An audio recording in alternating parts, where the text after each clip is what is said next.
Hello everyone, welcome back to simple pharma basics. This is Aarti.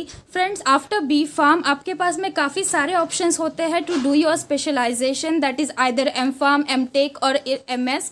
So one of those is specialisation in medical devices, जैसे कि pharmacology, pharmaceutics, pharmaceutical chemistry, then pharmaceutical analysis. इन सब चीज़ें, ये जो core branches है, इसके बारे में गाइड करने के लिए आपके पास बहुत लोग हैं और काफ़ी सारी इन्फॉर्मेशन आपको नेट पे भी मिल जाएंगी। बट मेडिकल डिवाइसेस जो है, ये एक तरह से न्यू फील्ड है इंडिया में। आप स्पेशली आफ्टर अगर आप बी फार्म करना चाहो तो इसके बारे में काफ़ी कम गाइडेंस आपके पास अवेलेबल है। और बहुत से लोगों को कन्फ्यूजन होता है कि क्या हमारे पास में मीन्स हम लोग क्या सीखेंगे अगर हम मेडिकल डिवाइसेस में स्पेशलाइजेशन करते हैं तो, एंड देन क्या हमारा करियर होगा, क्या हम एकेडमिक्स फील्ड में जा पाएंगे, क्या हम आर&डी में जा पाएंगे, क्या हम पीएचडी कर पाएंगे, या फिर कौन सी टाइप के हायर स्टडीज़ के लिए कोर्सेज अवेलेबल होंगे। तो इन सारे क्वेश्चंस का आंसर देने के लिए आज हमारे साथ में हमारे गेस्ट स्पीकर है मिस हेता मैम, जिन्होंने एमएस किया है in medical devices from Nagpur Ahmedabad. So I would like to welcome miss Heta ma'am for further guidance. But before that, if you are new to my channel and haven't subscribed to the channel yet, so please subscribe to the channel and also turn on the notification bell so that you will never miss any update from Simple Pharma Basics. तो first of all welcome to my channel ma'am, and thanks a lot कि आपने अपने busy schedule में से time निकाला for me, for my channel and for my audience. तो thanks a lot. Yeah, thank you, Aarti, for having me on your platform. My first question to you is, first of all, I want to know more about you, like where are you working now, and what is your job profile, and which means what degree you have done. So, hello everyone. I am Heta Thakur, and I have done my talking about my academic background. So, I have done BPharm from LM College of Pharmacy in Ahmedabad, and after that, I pursued MS Pharm in Medical Devices from Naipur, Ahmedabad. So, this is all about my academic background. And regarding my current job profile, so I am working at Exio Biosolutions in R&D department. So yeah, so our product, our company generally makes this hemostatic devices and advanced wound care products. So currently I'm working associated with this medtech company from last 3 years. Okay. Yeah. Okay, ma'am. So, ma'am, could you please elaborate? Means, if a student want to pursue their specialization in medical devices, what are the things that they are going to learn? Means, अगले साल का जो specialization है, उसमें वो लोग क्या सीखेंगे? तो ये सब आप थोड़ा बताइए. Okay, so first of all, I want to say, so it's not a core in pharma, so it is multidisciplinary field. So if you say medical devices, so medical devices का अगर मैं example दूँ तो जैसे starting from big diagnostic equipments like X-ray machines or CT scan, some if you say some polymer based devices like syringe, catheter, wound dressing products, then and some implantable devices like stent hai, pacemaker, then orthopedic implants. So also nowadays using this rapid testing kits. So these are the examples of medical devices. So अगर आप ये course लेते हो तो you will learn that medical devices are different from drugs, and more you will learn that how they interact with the body as per their intended use. उसके application क्या है, उसके use क्या है, उस हिसाब से वो body के साथ कैसे react करेगा, उसका working principle क्या है. You will learn about development and characterization of the devices. Then so only not the development is important, but develop होने के बाद वो market में कैसे जाएगा. तो different countries के different regulatory guidelines होती है. So that also you will learn here कि what are the regulatory guidelines for that particular device to get into the market. उसमें भी different class होते हैं और class के हिसाब से वो market में जाते हैं. Yeah. So this all things you will learn. Yeah. Okay, means जैसे ड्रग्स के लिए अलग अलग शेड्यूल्स वो होते हैं, वैसे वैसे मेडिकल डिवाइसेस के लिए अलग अलग क्लासेस होते हैं, ऐसा? हाँ या डिफरेंट डिफरेंट डिफरेंट क्लासेस होते हैं। जैसे अगर मैं ब्रॉड टर्म में बोलूँ तो low risk devices, high risk devices and intermediate. So according to that, जैसे तुम सिरिंज को ले लो तो वो डिफरेंट क्लास में आएगा। अगर स्टेंट है तो वो बॉडी के अंदर जाएगा तो वो हाई रिस्क में आएगा। या तो उस हिसाब से डिफरेंट डिफरेंट क्लासेस में डिवाइड होता है। ये ब्रॉड टर्म में है, बट जैसे इंडिया में, यूएस में, यूरोपियन में, सारी कंट्रीज में डिफरेंट डिफरेंट रेगुलेटरी गाइडलाइंस होते हैं। उस हिसाब से तुम्हें अप्रूवल मिलता है, उस हिसाब से तुम्हें सर्टिफिकेशन मिलता है, ऐसे। Okay, ma'am. Yes. Ma'am, as there are two kinds of degrees available for specialization, one is MS and one is MTech. So, can you Okay. elaborate what is the basic difference between both of the degrees? So, because many of the students are confused between MS and MTech, so they just need clarity. Okay. So both the courses, I found somewhat similar subjects I found in both the courses. Like in MTech and MS both, you will learn this medical imaging and instrumentation subjects, this advanced biomaterials, drug delivery systems, and regulatory aspects. Then what are the computer applications in biomedical field? Then on other subjects which are overlapping to each other, so it is hard to differentiate. And some of the subjects which are elective, so you will choose one of the subjects from the options. So some of these subjects are similar in both the devices, but the difference I see in MS Pharm course is it has nanobiotechnology and cell biology as a subject. So this will give you a deep insight related to like nano formulation as a device, वो device की तरह कैसे act करेगा, and you will get the understanding at the molecular level interaction. So these subjects will help you for the more helpful for the direct contact devices, जो body के साथ direct contact में होते हैं। तो उस टाइप के डिवाइसेस के अंडरस्टैंडिंग के लिए ये सब्जेक्ट्स इंपॉर्टेंट है। लाइक इंजेस्टेबल और इम्प्लांटेबल डिवाइसेस जो रहते हैं, तो उस टाइप के डिवाइसेस के लिए ये सब्जेक्ट्स इंपॉर्टेंट है। And what I see in MTech, the different subject is artificial intelligence, so that will give you understanding of algorithm based devices. So these algorithm based devices like some softwares in healthcare sectors or in diagnostic devices. So for this type of diagnostic sector and application, healthcare devices applications are there. Computational devices. Okay. Yes, so related to that, Ma'am, so then overall I talking- don't see any much difference in that, but I can say that MS Pharm जो है, that is more related to medical aspect, and MTech is more related to engineering aspect. So but there is not much difference. It both can give you entry in medical devices field. Okay, ma'am.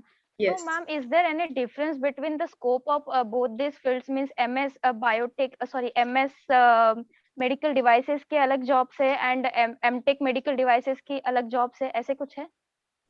नहीं, ऐसा कुछ अभी तक तो नहीं है, because अभी तक कैसा है कि मोस्टली जैसे बायोमेडिकल इंजीनियरिंग के स्टूडेंट्स हैं, तो mostly they are into this market.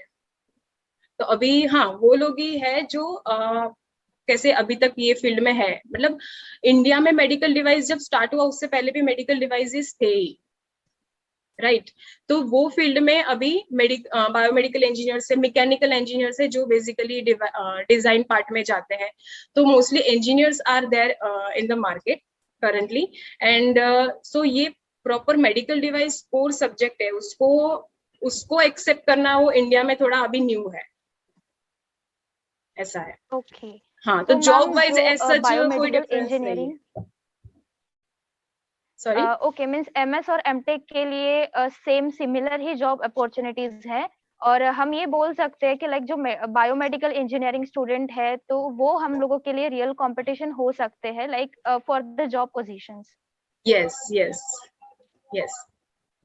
Okay, so ma'am NIPER के अलावा और कौन से कॉलेजेस है जो एमएस या एमटेक मेडिकल डिवाइसेस ऑफर करते हैं? नाइपर के अलावा एमएस और एमटेक मेडिकल डिवाइसेस में तो एज ऑफ नाउ इंडिया में तो कोई नहीं है। इंडिया में तो सिर्फ नाइपर्स ही है जो मेडिकल डिवाइस के कोर मेडिकल डिवाइस का कोर्सेज ऑफर कर रहे हैं।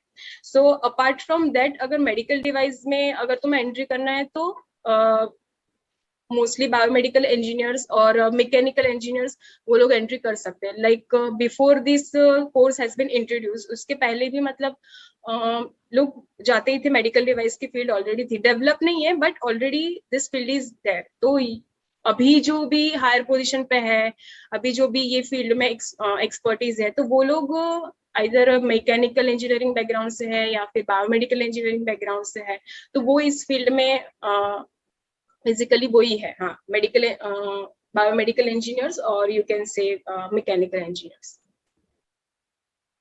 ओके, सो मीन्स बेसिकली ये एक इंजीनियरिंग की ब्रांच है और अभी बी फार्मा ग्रेजुएट इसको न्यूली अडेप्ट कर रहे हैं, ऐसा हम बोल सकते हैं।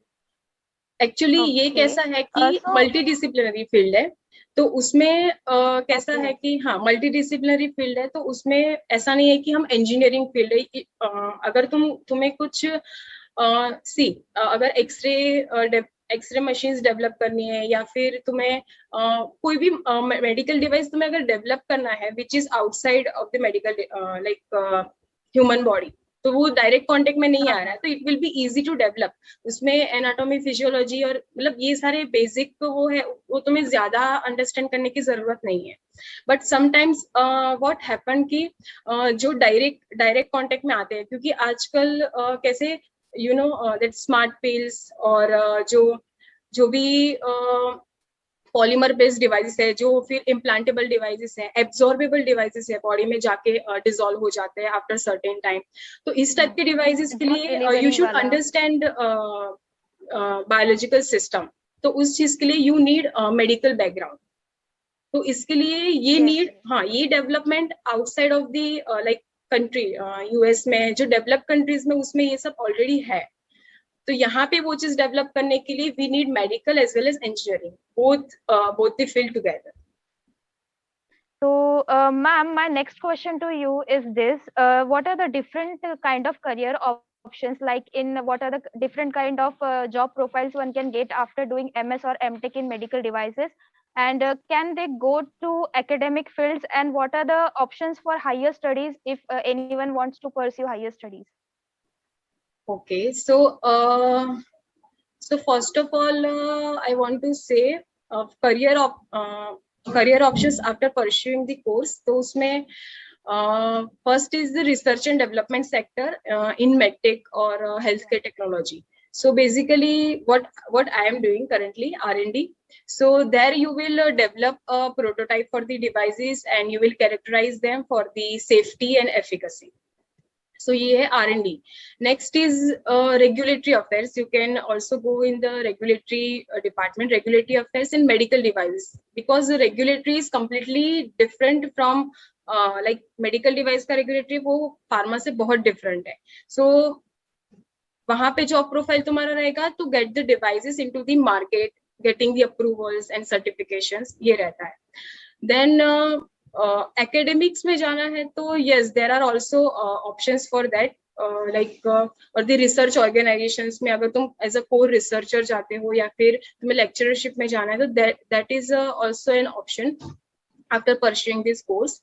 So, and also if you have an aim towards startup, you can also go for that, because current time is a golden era for entrepreneurs in medtech.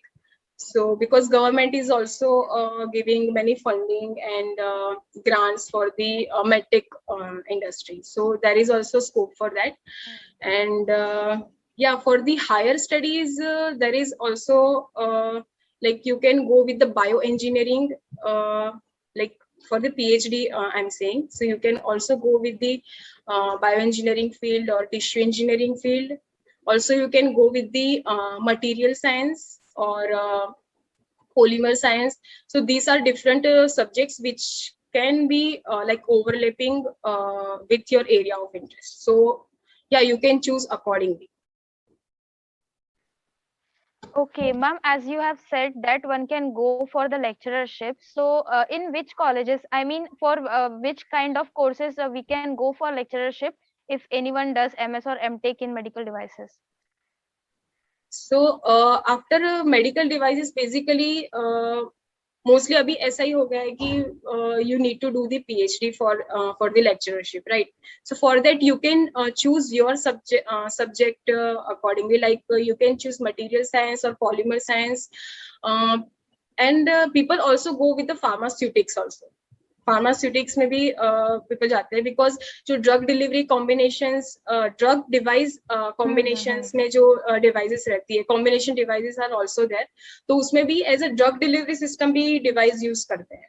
तो that type of devices also there are in the market. So उसके लिए भी तुम pharmaceutics में भी जा सकते हो, फिर मटेरियल साइंस में जा सकते हैं, पॉलीमर साइंस में जा सकते हैं. इवन अगर जैसे केमिस्ट्री बैकग्राउंड, केमिस्ट्री में भी लोग पीएचडी के लिए मतलब जा सकते हैं बिकॉज जैसे पॉलीमर कोटिंग और ये सब स्टंट और बलून्स के ऊपर there is also a huge research is going on that biodegradable stunt and all.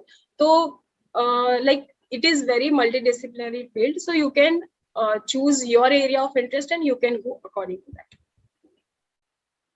Okay Yes. Ma'am, जैसे आपने अभी बताया कि मेडिकल डिवाइसेस इंडिया में अभी काफी न्यू है, तो उसको इतना ज्यादा अभी डेवलप नहीं हुआ है. So if anyone wants to pursue this course, then what kind of challenges will they face during studies or maybe after studies also when they want to get into their career? So what kind of challenges?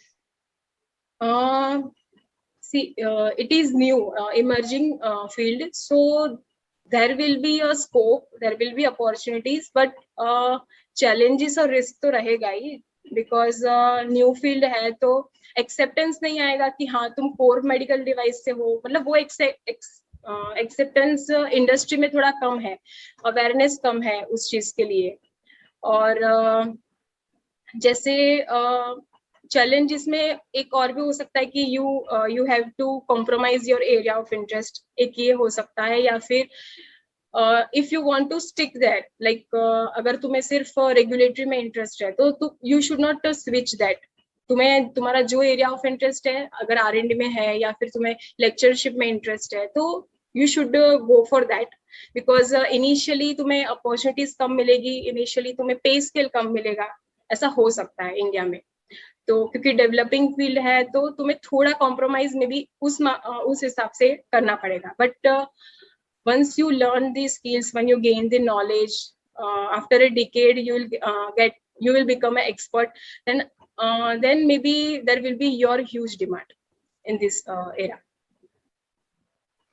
Okay, means India में भी आगे चल के scope आ सकता है medical devices. yes. Okay ma'am, अगर किसी student को मेडिकल डिवाइसेस में स्पेशलाइजेशन करना है तो उस स्टूडेंट में क्या क्वालिटीज या फिर कौन से एरिया ऑफ इंटरेस्ट उनको ज्यादा होना चाहिए, मींस कौन से टाइप की स्किल्स उनमें होनी चाहिए अगर उनको इसमें स्पेशलाइजेशन करना है? तो मींस किसे स्पेशलाइजेशन करना चाहिए मेडिकल डिवाइसेस में और किसे नहीं करना चाहिए आपके हिसाब से? ये बहुत ही डिफरेंट टाइप का क्वेश्चन है. So like according to me, जो भी हेल्थ केयर सेक्टर में वर्क करना चाहता है तो वो कर सकता है. इधर you are from pharmacy background और केमिस्ट्री बैकग्राउंड और मेडिकल बैकग्राउंड, इंजीनियरिंग बैकग्राउंड, तुम कोई भी बैकग्राउंड से हो, बट अगर तुम्हें हेल्थ केयर सेक्टर में वर्क करना है, मेडिकल टेक्नोलॉजी में वर्क करना है, तो you can enter this field. और हाँ, अभी जैसे करंट सिचुएशन को हम देखें तो there are challenges and risk.